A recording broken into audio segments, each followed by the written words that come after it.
In today's video, I'm going to teach you how to unblock email addresses in Yahoo Mail. By the end, you'll know exactly where to find your blocked list and how to remove an address so messages can reach your inbox again. First, open your browser and go to yahoo.com. If you're not already signed in, click sign in the upper right corner and log into your account. Once you're signed in, look for the mail icon at the top right of the page. It looks like an envelope. Click that to open Yahoo Mail. Inside Yahoo Mail, we're heading to your settings. On the right side of the screen, you'll see a gear-shaped settings icon. Click it to open the quick settings panel. At the bottom of that panel, there's a link for more settings. Choose that to access the full settings area. In the full settings menu, look at the left-hand sidebar and select security and privacy. This page is where Yahoo groups tools related to senders, filters, and blocked addresses. Give it a second to load. You'll see a section that lists all email addresses you've blocked. If you've ever stopped messages from a specific sender, this is where that address will appear.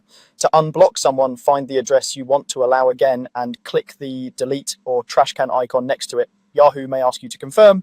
Go ahead and approve. That's it. Once removed from the blocked list, that sender can reach your inbox again. Keep in mind, unblocking doesn't restore messages that were blocked in the past, but it allows new messages going forward. If you're expecting something important, ask the sender to resend after you've unblocked them. A few quick tips to make this smoother. If you don't immediately see the address you're looking for, scroll through the list carefully or use your browser's find tool to search the page by the address. If the address isn't listed, it isn't blocked, so check your spam folder or your filters in case a rule is moving messages automatically. After unblocking, it's a good idea to refresh your inbox and keep an eye on spam the first time the sender writes to you, just in case. You can mark any legitimate message as not spam to help train your mailbox. That's all you need to do.